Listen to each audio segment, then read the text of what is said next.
Graças a paz, vamos estar orando, agradecendo a Deus por mais essa oportunidade. Emerson, por favor. Senhor, nós louvamos a Ti, agradecemos por Tua misericórdia que se renovou em mais um dia, passou e assim mais uma noite também o Senhor nos proporciona e em poder aqui estar aprendendo ainda e ouvindo mais uma vez acerca da Tua palavra.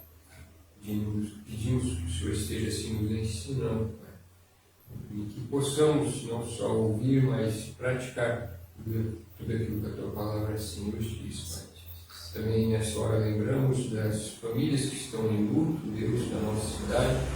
Que o Senhor tenha misericórdia, que esteja consolando a cada um, Pai, os amigos, os familiares, aí que acabaram sofrendo com percas durante essa semana. Que o Senhor, o Teu Espírito possa consolar e dar ali um conforto, né?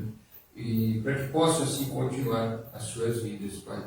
Que o Senhor venha abraçá-los nessa hora. Nós suplicamos assim a Ti e pedimos a Tua bênção sobre nós em nome de Jesus. Amém.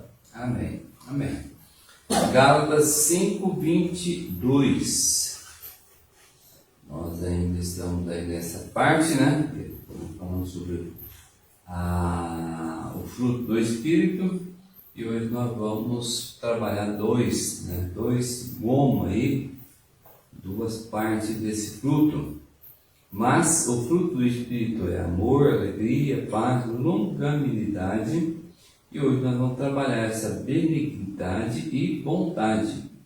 E aí ele continua: fidelidade, mansidão, domínio próprio. Contra essas coisas não há lei. Hoje nós vamos falar sobre a benignidade e bondade. Tá?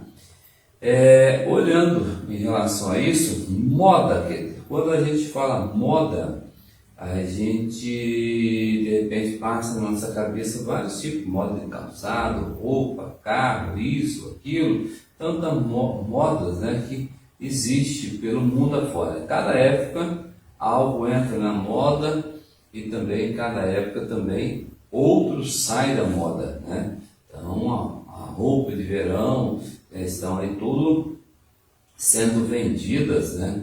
Já estão confeccionando outras modas, outras roupas para outras estações. E assim o mundo vai vivendo. Então, esse é um mercado que tem levado milhares de pessoas a ser escravas da moda da época. Então, praticamente tem pessoas que trocam o seu guarda-roupa, troca o seu celular, troca isso, troca aquilo, porque entrou outra coisa no mercado e ele quer estar na moda. E isso leva a pessoa a ser escrava, porque ele tem que trabalhar, juntar o que ele tem, ou trabalhar para pagar o que ele não tem para estar na moda. E para estar dentro dessa moda, tem um preço, e esse preço, né, ele tem custado a vida. Porque se eu sou escravo da moda, a minha vida é um preço. O preço é a minha vida, porque eu vou ter que ficar buscando todo o sentido da minha vida nesse sentido. Por exemplo, na troca de presente na festa de Natal, nós procuramos descobrir o presente que cada um quer, né? Cada um está querendo ganhar, e a gente vai brincando, né, de amigo secreto, e a gente vai brincando ali, vai descobrir disfarçadamente, ou mesmo no sorteio dos nomes ali do amigo secreto, algumas famílias que têm isso, né? Já cada um manifesta: não, eu quero isso, eu quero aquilo, né? E às vezes até mesmo durante o ano inteiro para comprar esse presente, tá? Então, de repente já sei o que a pessoa quer, e eu já chegando no Natal, depois eu vou passar o ano todo para pagar esse presente. O interessante é que muitas das vezes aquele presente não era necessário. Se a gente analisar, era uma pura vaidade que a pessoa queria, e quem pegou acaba, né, ficando aí devendo o ano inteiro. Marcos Mion, né, do programa Legendário, ele tem um filho autista e o nome dele é Romeu. E o Marco Mion, ele chegou para os seus 3 filhos e perguntou, né, o que eles, né, queriam ganhar no Natal, na festa do Natal. E o pai pergunta, né, o Marco Mion pergunta para os 3 o que eles queriam. E o seu filho Romeu, o Romeu, ele simplesmente fala, eu quero uma escova dental azul. Ele fala, eu quero uma escova dental azul. Marco Mion disse ao Romeu, né, Natal, por que você quer, né, um presente, uma escova de Natal, a escova dental azul de Natal? O Romeu, ele diz para o pai dele, porque é o que eu estou precisando. É o que eu estou precisando. A pessoa autista, querida, ela não é vaidosa. Ela não é uma pessoa vaidosa, presa nessas coisas. Ela é prática. Ela que vai somente no que é necessário para a vida dela, né? A benignidade e bondade que não estão na moda em nossos dias. Se a gente olhar o contexto, olhar a prática das pessoas, esses 2 atos, né, não está na moda, tá? Enquanto elas são executadas por algumas pessoas, é porque elas esperam algo em troca, tá? Eu vou ser benigno, eu vou ser bondoso para tal pessoa, porque eu vou receber alguma coisa em troca. Mas Jesus chamou um povo para viver na benignidade, também na bondade, segundo ele era. Ele foi benigno, ele foi bondoso para o seu povo, ele foi bondoso, benigno também em relação ao mundo também, né? Diante do mundo ali. Então, infelizmente, após a queda do homem ali no Jardim do Éden, está corrompido todo o ser humano, né? É imputado o pecado original, não desfruta mais do fruto do Espírito Santo. Se a gente for olhar a alegria, o amor, por exemplo, as pessoas lutam por um verdadeiro amor, as pessoas lutam em viver o verdadeiro amor, mas não vivem, né? Podem ter um amor, mas um amor que está sendo pago com um preço. Alegria, buscam alegria nisso, buscam alegria naquilo. Então, essa alegria não vem do Espírito Santo, mas vem de uma situação da vida que a pessoa está passando ou alcançou, assim ele está sendo feliz. Então, a benignidade e a bondade são como um fruto, né?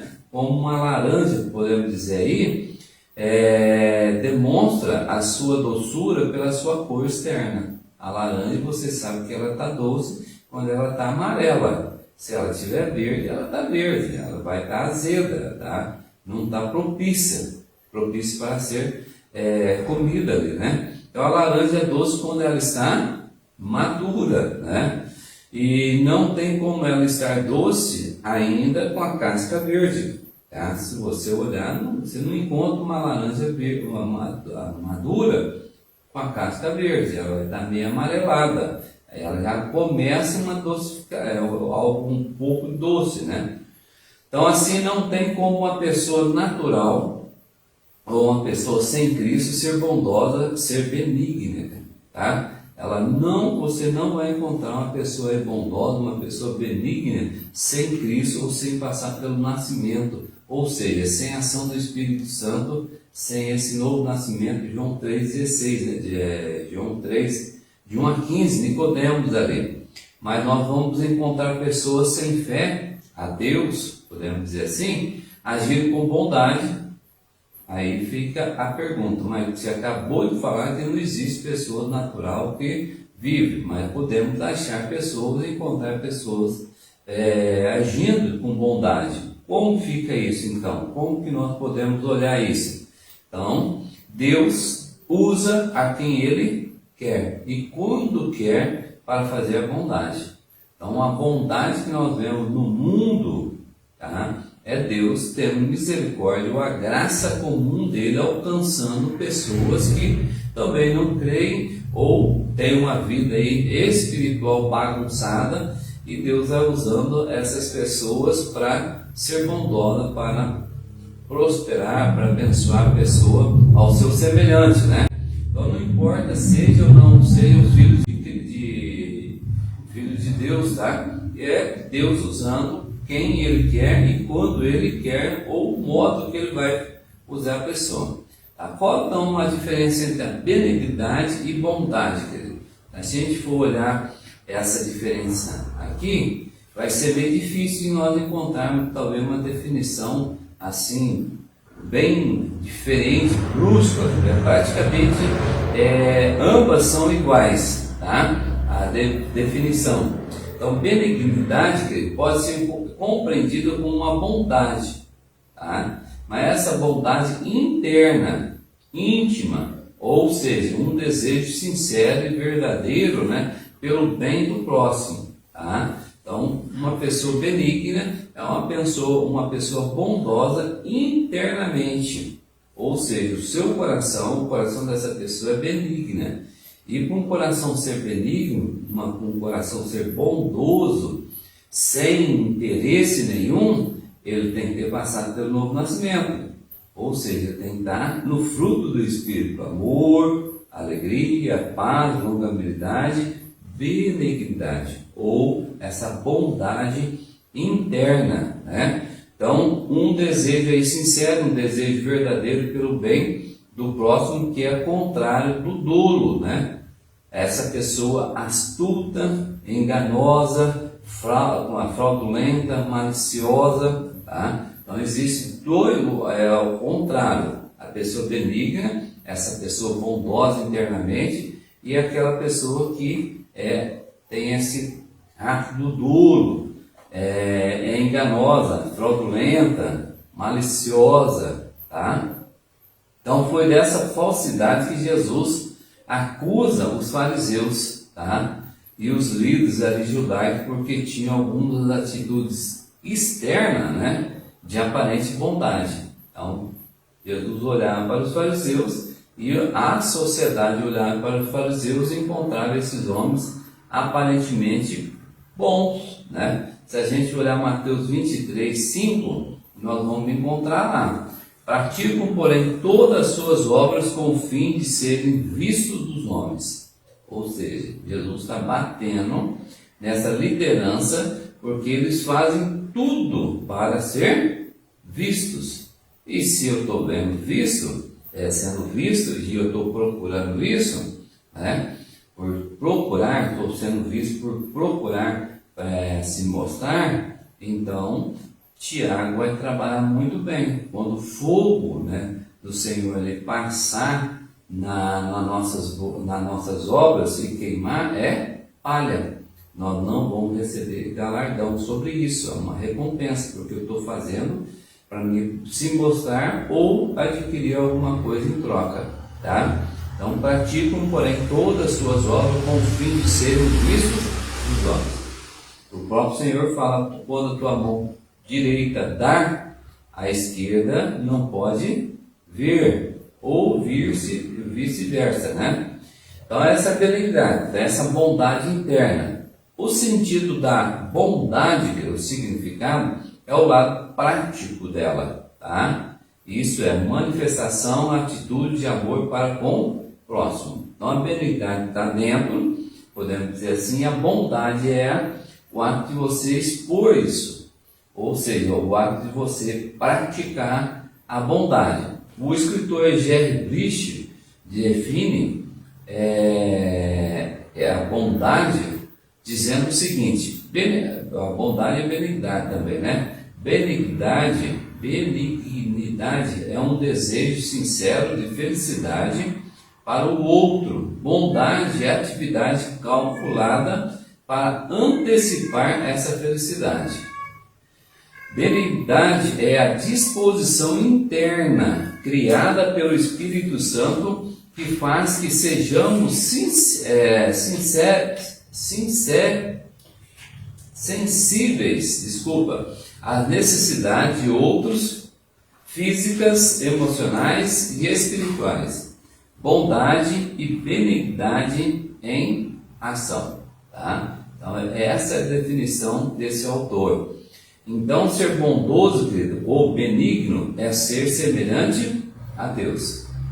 Tá? Por isso que nós falamos lá atrás, o homem natural, ele não é bondoso, ele não é benigno. Tá?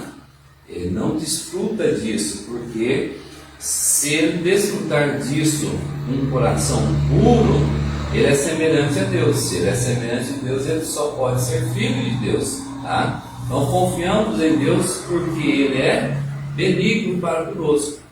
Então a nossa confiança em Deus é porque ele é benigno. Salmo 31, versículos 7 e 8. Eu me alegrarei e regozijarei na tua benignidade, pois tem visto a minha aflição. Conheceste as angústias de minha alma e não me entregaste nas mãos do inimigo.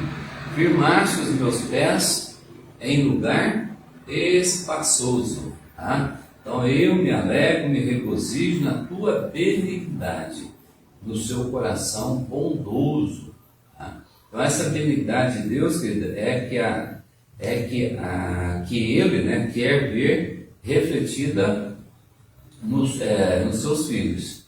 É nesse sentido que Deus tem chamado a sua igreja a viver. Uma benignidade, essa bondade interna vinda somente pelo Espírito Santo.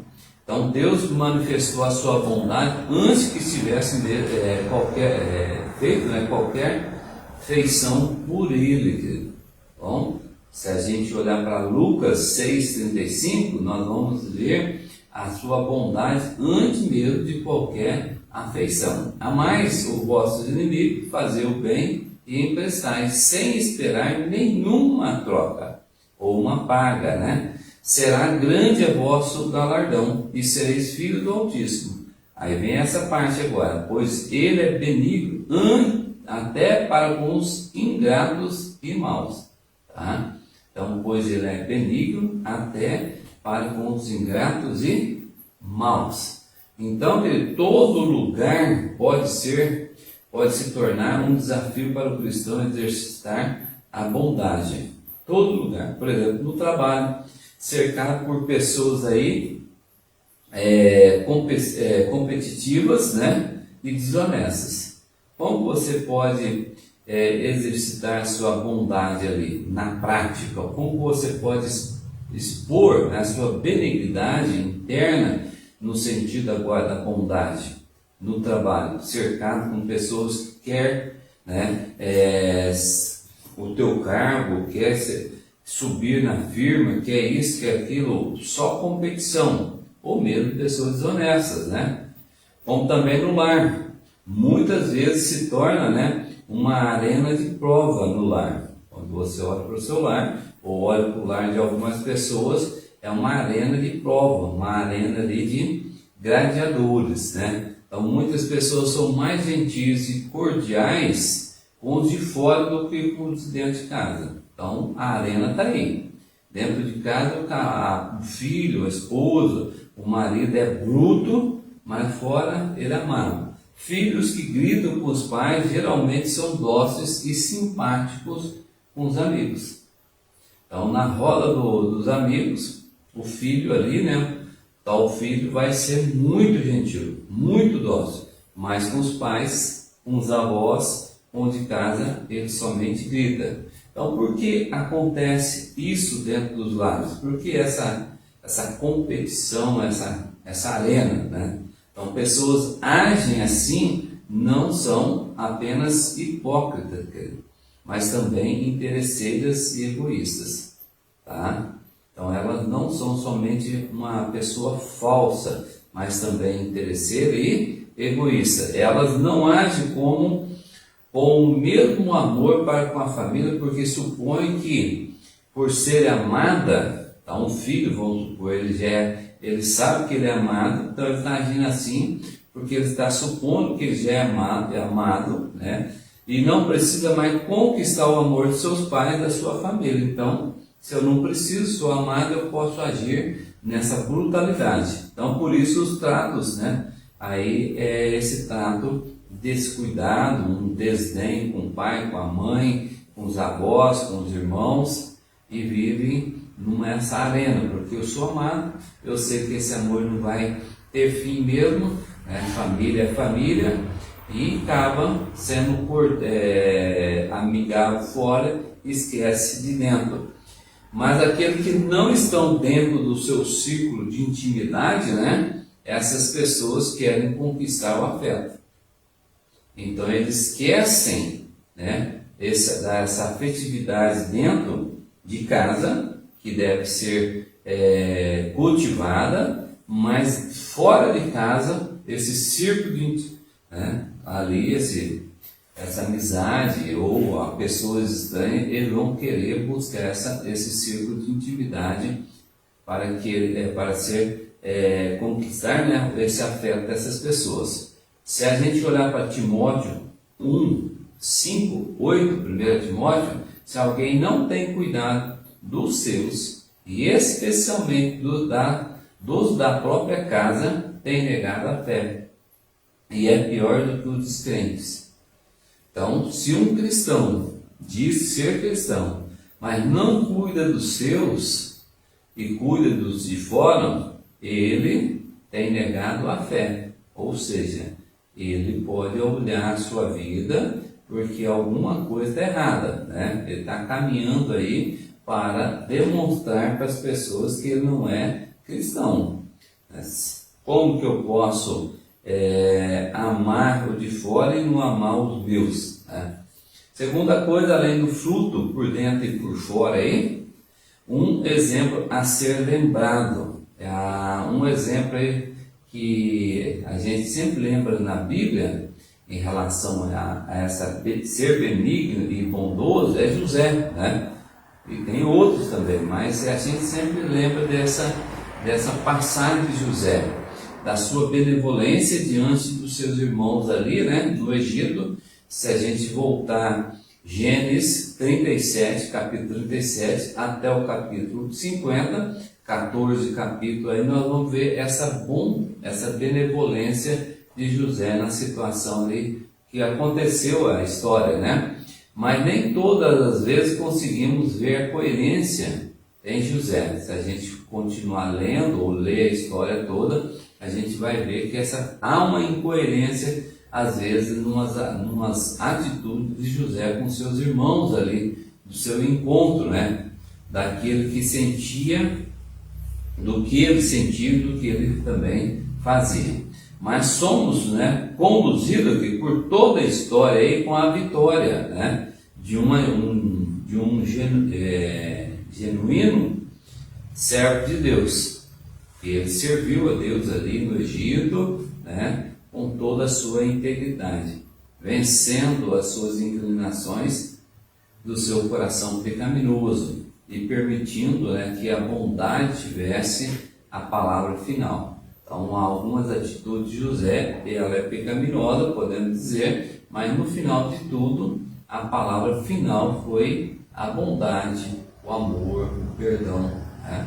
Então, José era um dos 12 filhos de Jacó, Gênesis 37 a 50, vivia debaixo do privilégio que seus outros irmãos não tinham, ou seja, o pai sempre estava ali em cima do seu filho, enquanto Jacó cobria de mimos e ternuras, né, seus irmãos curtiram a inveja e a amargura em seu coração. Então imagina só, 11 irmãos ali curtindo essa inveja, curtindo essa amargura do coração, enquanto José, um dos 12 filhos, estava sendo paparicado pelo pai. Quando chegou a oportunidade deles, né, vingar ali, quando deu essa brecha, né, que a história vai relatar, eles só não foram mais cruéis, mais mais malvados, porque não mataram, né, porque mantiveram o seu irmão vivo, e não mataram José, mas eles pensaram em matar José. Mas ali, né, Rubens acabou conseguindo fazer que ele simplesmente jogasse ele num poço ali e não tirasse a vida. Então, depois de toda essa longa história como escravo, mordomo, prisioneiro no Egito, aí já estamos dando um salto depois que ele foi jogado no poço, foi vendido, né? Depois foi retirado, vendido, e essa caravana vende ele no Egito, os irmãos voltam para o seu pai, mostra a roupa com sangue que ele matou um animal, e o seu pai induz que é o sangue, né, do seu filho. Então, depois de tudo isso, né, nós vemos que ele está ali como escravo, como mordomo, como prisioneiro, né, do Egito ali. Então José foi honrado e foi governo, que foi feito governador do Egito. Depois de tudo isso, liderou também a sobrevivência do Egito e de outras nações, tá? O Egito está sendo agora o celeiro, né? Celeiro para o mundo da época, ele não morrer de fome, porque Belém está passando fome, está uma seca, né? E todo mundo está descendo para o Egito, e ali o José está liderando por causa desse sonho tudo, e José é posto, né, para fazer a nação do Egito ter comida. Então, nesse ponto, né, logicamente, quem está tudo por trás disso é Deus. Nesse ponto, José recebeu a visita de seus irmãos, porque o único lugar que tinha comida era lá. Então, os irmãos dele agora vai comprar comida. Então, o que passou na mente de José por causa dessa traição dos seus irmãos, vendê-los, né, face a face agora. Seus irmãos estão ali, e o que ele está passando, o que ele está pensando, né? Então, José começa a testar os irmãos. Então, José, ele faz um teste com seus irmãos. Gênesis 42, versículo 8. José reconheceu os irmãos, porém eles não o reconheceram. Então se lembrou José dos seus sonhos que tivera a respeito deles, e lhe disse: vós sois espiões. Então aí José agora está acusando, né, os seus irmãos: vós sois espiões, e viesse para ver os pontos fracos da terra. Respondeu-lhe: não, Senhor meu, mas vieram os teus servos para comprar mantimento. Os irmãos não estão mentindo, mas José está testando os seus irmãos. Então ele duvidou da palavra deles, né? Os prende, chora escondido e depois os liberta, né? Então toda essa trama que está passando, José está ali trabalhando, e o seu coração sendo trabalhado por Deus, né? A Bíblia não relata o coração de José, mas relata as ações que José teve diante de seus irmãos. Então até podemos sentir certa frustração aqui, podemos dizer assim, com os jogos, né, de José. Por que José não já se revelou para os seus irmãos, abraçou ele e beijou, e olha que bom rever vocês, né? Então nós podemos até sentir uma frustração aí com os joguinhos de José, mas no final a bondade, né, desse coração, essa benignidade que Deus pôs na vida de José, triunfa na vida dele, e isso é exposto na bondade para os seus irmãos. Mas infelizmente não temos, né, em José um modelo de homem perfeito, tá? Não adianta nós queremos olhar para José e ver, não, ele é um homem perfeito. Não, ele é um homem pecador, tá? Então, um homem com uma história de sofrimento, de confusões, deslizes, de progressos, né? E na mão de Deus. Então, isso se parece com a nossa vida. Se você olhar para a sua vida, se nós olharmos para a nossa vida, nós vamos ver algo semelhante, tá? Sempre será uma escolha, então, para a nossa vida, para a sua vida. Sempre será uma escolha. O cristão sempre terá a escolha de agir com bondade ou não. Lembra o que nós falamos? No trabalho, no lar, na escola, seja onde nós estivermos, sempre o cristão, no seu trabalho, na escola, na família, vai ter a escolha de agir com bondade ou não, na prática ou não. Devemos então assumir a responsabilidade de nossas ações. É o que Paulo vai trabalhar ali aos Coríntios, né? Que nós vamos aparecer diante do tribunal branco e dar conta de todo ato que nós fizemos com o nosso corpo, tá? Independentemente de que tenhamos sofrido no passado. Não, é o que as pessoas falam, não, eu sofri muito, essa pessoa me fez passar por isso, por aquilo, aí começa a jogar tudo do passado para fora, né? No lugar de ter curado, ter já esquecido isso, perdoado a pessoa, não, aí ela começa a jogar tudo esse passado, essas dores, né? E esquece da responsabilidade das suas ações.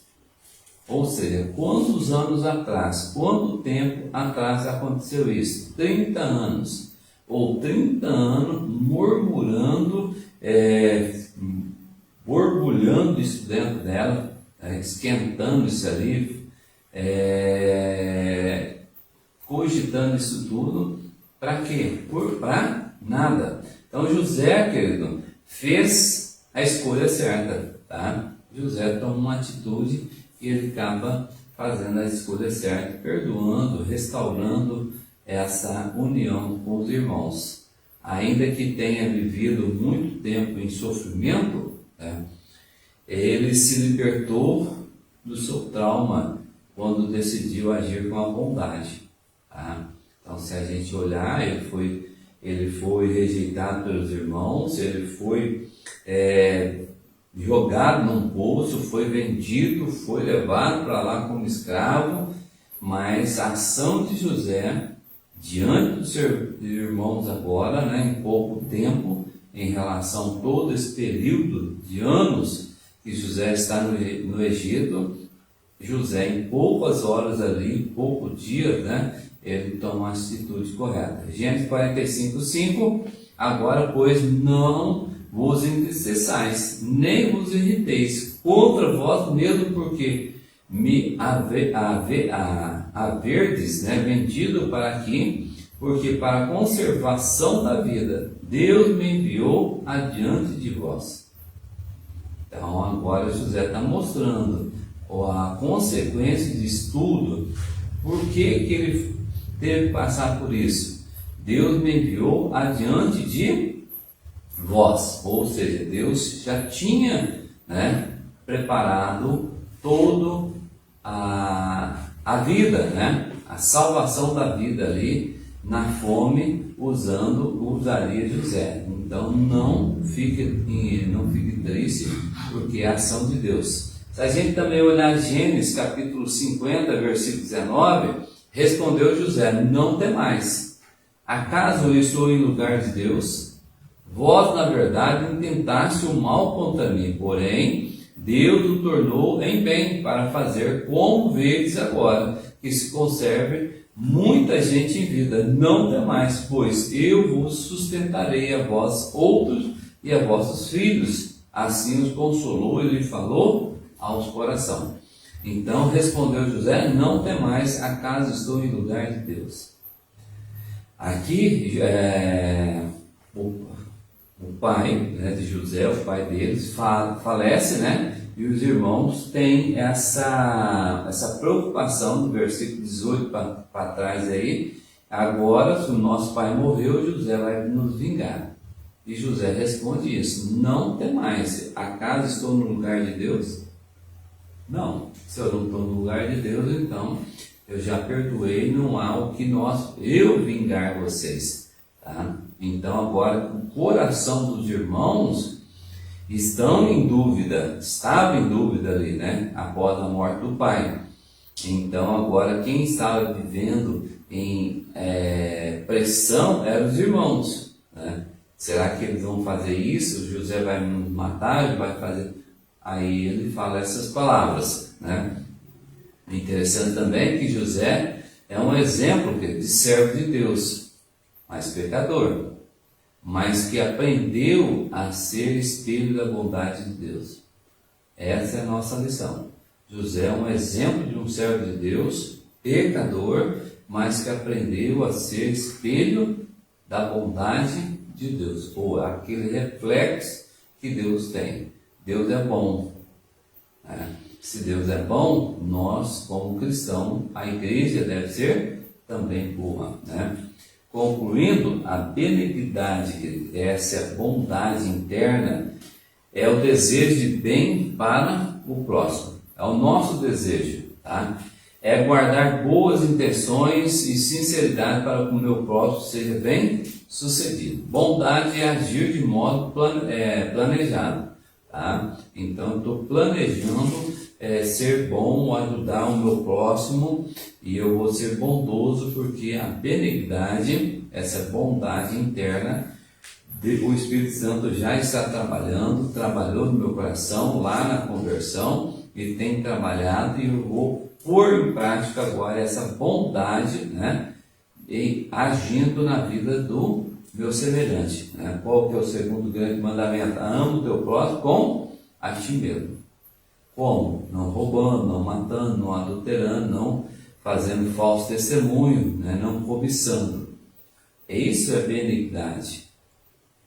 A bondade interna, e praticando a minha vida toda como cristão, a bondade, não matando, não roubando, mas sim dando vida, dando bom testemunho, não cobiçando, mas alegrando e orando para que o meu próximo cresça mais e mais, não desejando nada que não é meu, não levantando falsos calúnia, mas sim falando as coisas boas dele, mesmo que ele possa ter coisas ruins, deixa quieto.